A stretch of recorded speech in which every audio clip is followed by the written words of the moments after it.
Radio Flamme. Bonjour Stéphane Cornicard. Bonjour.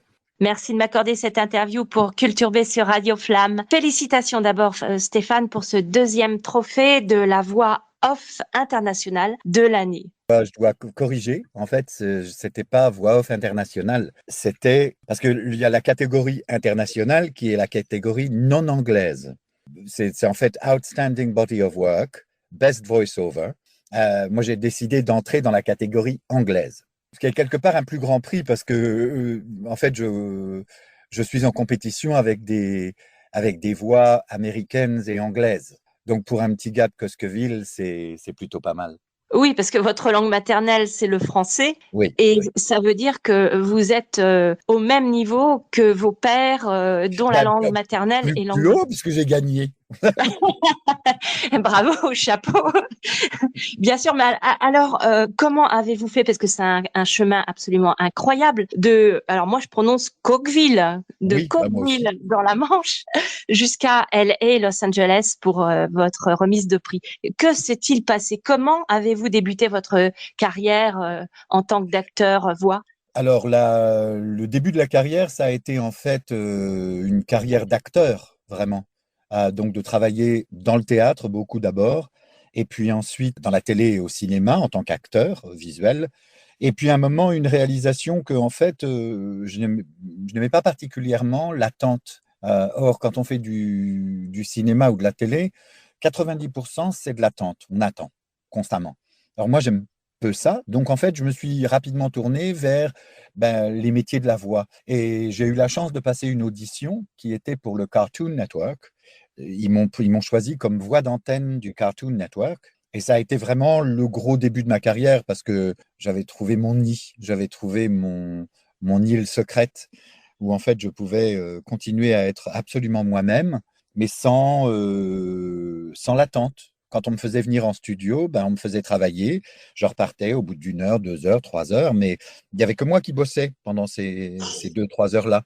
Je n'étais pas obligé d'attendre que quelqu'un d'autre termine de placer un décor ou de placer des lumières ou bien de mettre une caméra ou une rampe, etc. Donc là, c'était bien, je rentrais, je travaillais. Et je repartais. Et donc, c'était le début, mais en même temps, ça a été un peu une explosion de travail. J'ai eu de la chance d'être demandé un peu partout. Donc, j'ai fait beaucoup de boulot pendant ces débuts de carrière. J'ai eu de la chance de beaucoup travailler et beaucoup apprendre parce que à l'époque, il n'y avait pas de formation pour devenir voix off. On apprenait sur le tas. Mais vous étiez déjà bilingue? Déjà, j'ai fait A5 au lycée Millet à Cherbourg. C'était donc déjà 3 langues, allemand, anglais, espagnol. Mon niveau d'anglais était plutôt nul, mais j'ai eu la chance de gagner une bourse d'études pour aller étudier aux États-Unis. Donc, je suis parti quand j'avais 19 ans et j'ai fait 1 an d'études au niveau universitaire. Et ensuite, j'ai eu la chance de travailler pendant pratiquement 2 ans en tant qu'acteur. Pendant les 3 ans que j'ai passés aux États-Unis, j'ai appris l'anglais. Quand je suis revenu, j'ai tenté ma chance à Paris, et puis j'ai pas du tout aimé Paris. Et surtout que quand on arrive de New York et qu'on arrive à Paris, ça fait vraiment petit village, Paris. Et je me suis dit, non, je vais pas rester là. Donc, au bout de 3 mois, je suis parti et j'ai atterri à Londres. Et quand j'ai atterri à Londres, je savais que c'était chez moi. Je savais que Londres allait devenir là où j'allais vivre. Et après ça, j'ai passé l'audition pour le Cartoon Network et puis le reste, c'est de l'histoire. Votre petit truc à vous, qui vous permet d'être vraiment une référence dans votre métier, c'est votre voix. C'est difficile. Il y a des gens qui ont de très belles voix et qui feront jamais mon métier. Et la plupart des jeunes ou des gens plus âgés qui viennent me voir et qui me disent « Oh, tout le monde m'a dit que j'ai une très belle voix, qu'il faudrait que je fasse de la voix off. » Je dis oui et non. Parce que c'est pas absolument essentiel d'avoir une belle voix. Ce qu'il faut, c'est beaucoup d'intelligence. Par contre, j'ai cru entendre parler de la voix comme du chocolat de velours. C'est mon marketing. J'ai un site web qui s'appelle The Voice Like Chocolate. Parce qu'un jour, j'avais bossé pour un client, et puis à chaque fois que je bossais pour les clients pendant cette période-là, parce que j'étais en train de créer mon site web, je leur demandais si ça vous dérange pas de me mettre un petit mot à la fin que je puisse utiliser. Et il y en avait un qui m'avait mis travailler avec Stéphane, c'est comme manger du chocolat. on est toujours satisfait ou on ne voudrait pas que ça s'arrête. Et je me suis dit, ah ben voilà, ça va être mon branding en fait. Donc thevoicelikechocolate.com. Et en fait, j'ai une carte de visite qui est marron avec des lettres d'or. Et puis il y a un morceau, un coin qui a été mangé, on voit les traces dedans. Et quand on la sent, elle sent le chocolat. Ah, c'est de la gourmandise, là. C'est absolument de la gourmandise. C'est absolument de la gourmandise. À ce niveau-là, c'est vraiment une voix off de luxe. Je pense qu'on peut aussi le dire comme ça. Et j'ai vu en regardant un petit peu les informations sur votre site qu'on peut qualifier votre voix, que la voix a un âge, fleur de l'âge. Une tessiture, vous seriez baryton, c'est bien ça? Je suis baryton basse. Je descends dans les graves. Je peux absolument travailler dans les graves, dans les basses. Mais mon ton normal, ça va être baryton basse. Je peux encore monter dans les ténors, moins facilement que je ne le faisais auparavant. J'ai une grosse tassiture, disons. Mais ça se travaille, une tassiture. Ce n'est pas un don de naissance. C'est juste beaucoup de travail pour pouvoir améliorer la voix et puis pour pouvoir faire tout ce que j'ai à faire. Parce que je travaille dans tous les métiers de la voix, que ce soit la pub, le e-learning, le corporate, tout ce qui va être, par exemple, les guides de musée. Je suis une des voix du Vatican. Je fais beaucoup de communication d'entreprise, beaucoup de jeux vidéo et d'animation. Bref, je travaille vraiment dans tous les métiers de la voix. Donc, il faut être très versatile.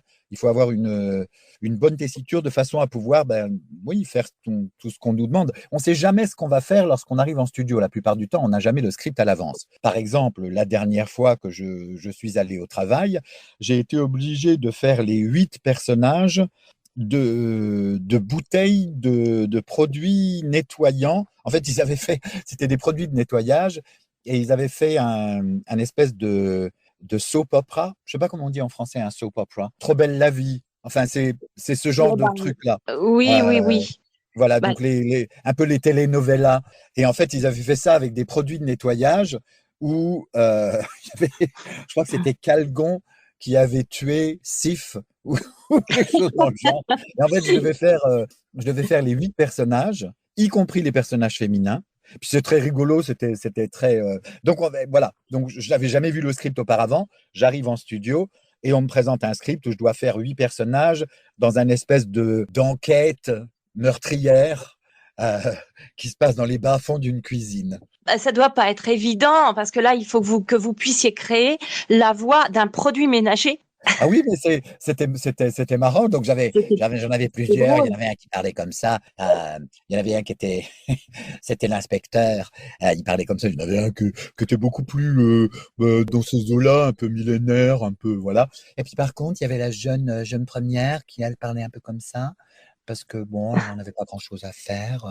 Après tout, si elle est morte, elle est morte. Hein.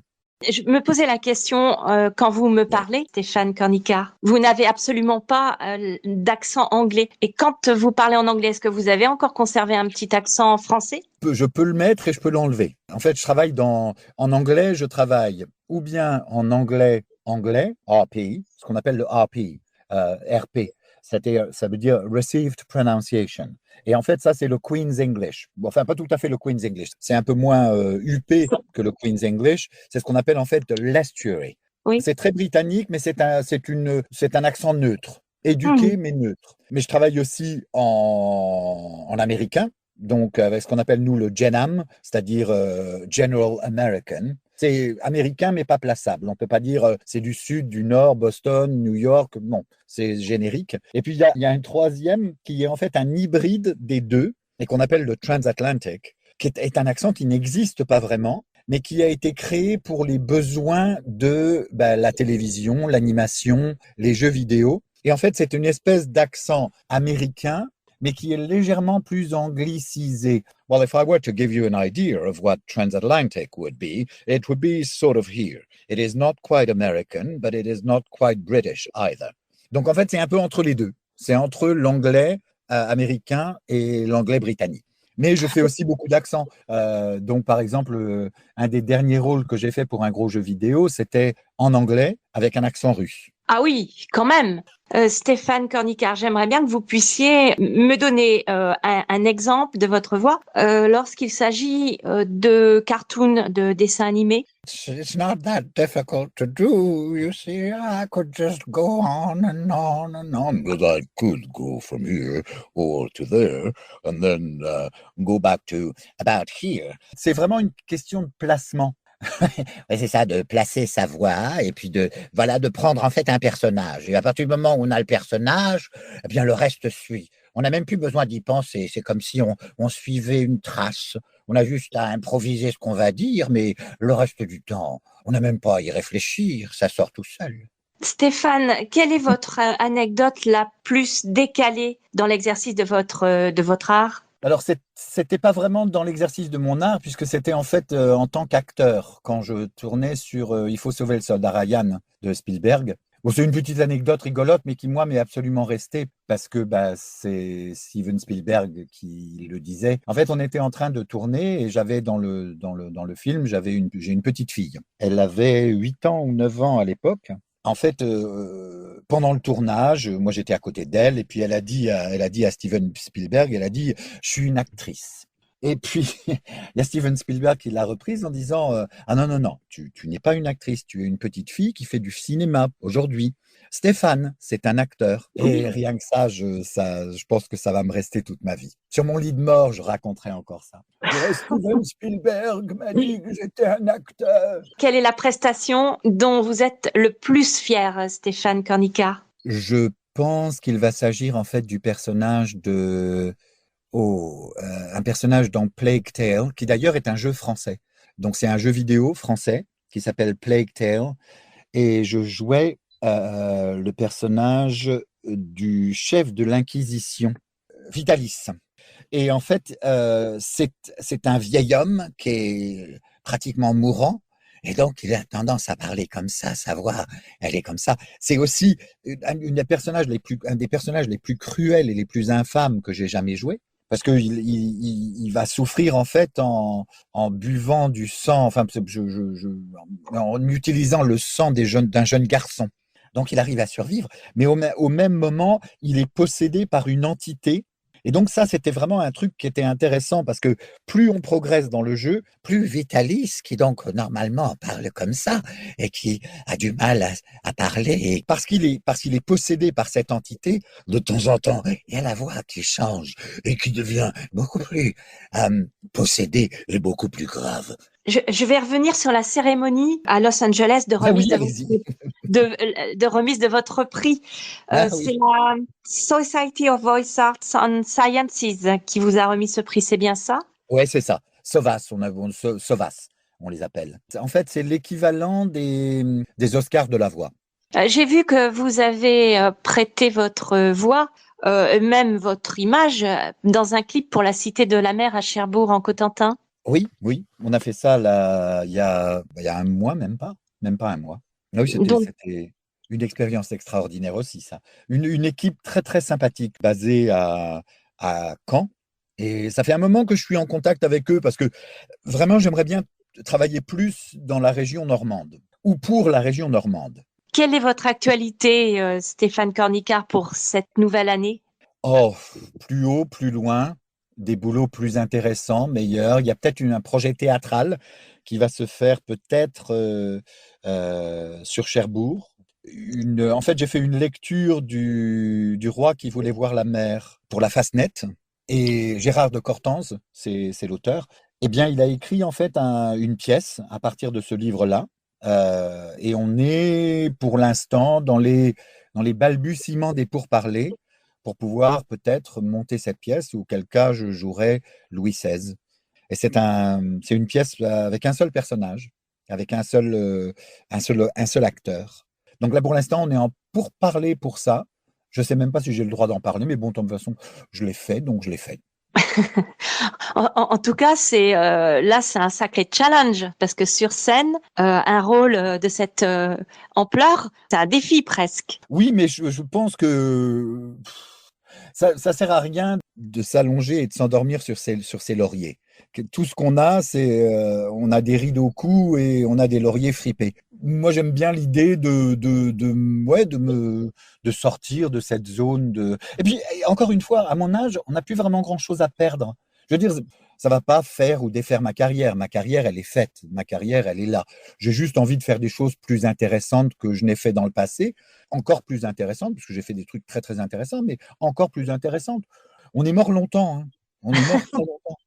Donc, si on n'en profite pas quand on est vivant pour se pousser, pour aller plus loin, pour travailler avec des gens avec qui on a envie de bosser, pour vivre, bah, ça sert à rien. Donc, non, j'ai tout. Je vais sévir encore longtemps. Merci pour cet entretien. Je vous souhaite une très bonne et très heureuse nouvelle année 2024. Merci. Bah, du Coquevillet à la Saint-Pierrette. Bonne année et meilleurs vœux pour 2024 à vous aussi.